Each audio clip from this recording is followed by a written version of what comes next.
Bonjour à tous et bienvenue sur Anecdote, là où on raconte les petites histoires qui se cachent derrière les grandes.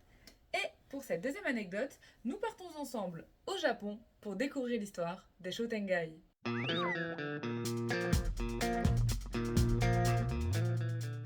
Mais les Shotengai, qu'est-ce que c'est? Traduit de façon littérale par rue de magasin, ce sont des arcades couvertes dans lesquelles le shopping est roi. Présents dans de très nombreuses villes japonaises et dans toutes celles que j'ai pu visiter, les Shotengai sont des espaces communautaires accueillant plusieurs petits commerçants. Tout au long de l'année, ils accueillent des événements et sont des lieux de rencontre importants pour les locaux. Dans certains, on retrouve même de grandes enseignes, comme par exemple Don Quichotte, qui aura même sa propre vidéo, ou alors des multinationales, comme par exemple Starbucks, qui est très présent sur l'île. Mais alors, les Shotengai, si présents dans la culture japonaise aujourd'hui, d'où viennent-ils? La philosophie de rassemblement des commerçants en une rue unique date de l'époque Edo, entre 1603 et 1868.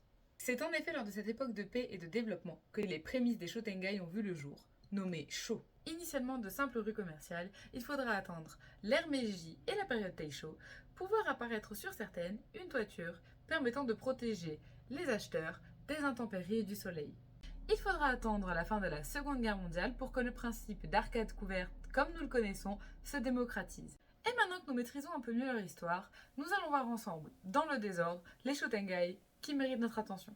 Pour ce faire, nous partons directement à Osaka, et plus précisément à Shinsaibashi Suji, qui est un Shotengai mondialement connu pour le Glico Runner, c'est-à-dire un homme qui court sur un fond de néon. C'est pas la traduction littérale, mais c'est littéralement ce que ça représente.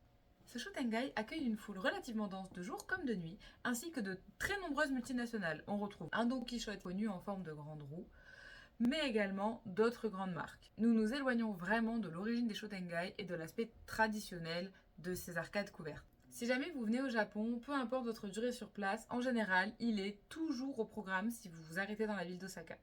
Mais Osaka possède également un second Shotengai mémorable, Tenjibashi Suji, qui lui détient le record du monde du plus long Shotengai, c'est-à-dire 2,6 km de rues commerçantes couvertes.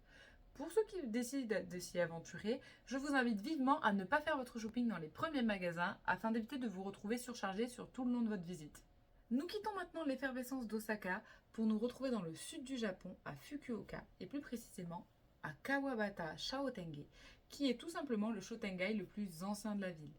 Si jamais vous avez l'occasion de le visiter, ce dernier vous offrira un moment authentique et calme, car il est très peu fréquenté par les touristes et les foules.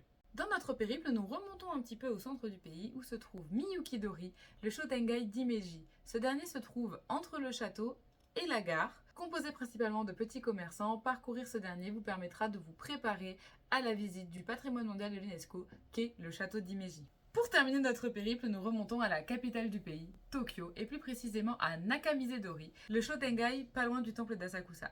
Ce dernier vous plongera dans une ambiance plus traditionnelle, mais malgré tout il restera très touristique. Vous serez dans une foule et les prix suivent la courbe.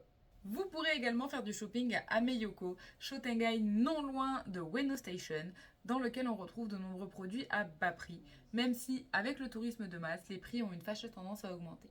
Ce dernier est actif de jour comme de nuit et c'est un vrai plaisir pour se balader. J'ai pu faire l'expérience des Shotengai que je viens de vous citer et pour moi, mes préférés resteront celui de Fukuoka et celui d'Imeji qui m'ont permis de vraiment découvrir et profiter des emplettes japonaises. Celui d'Osaka avec le coureur a été pour moi une magnifique épreuve. Il y a vraiment beaucoup de monde comme vous avez pu le voir sur les vidéos et ça ne s'arrête jamais, on se sent un petit peu comme écrasé. Si jamais vous avez déjà visité un des Shotengai que j'ai cités ou d'autres, n'hésitez pas à me le dire en commentaire et si jamais vous avez encore des questions à leur sujet, n'hésitez pas non plus. On se revoit vite pour la prochaine anecdote. Au revoir!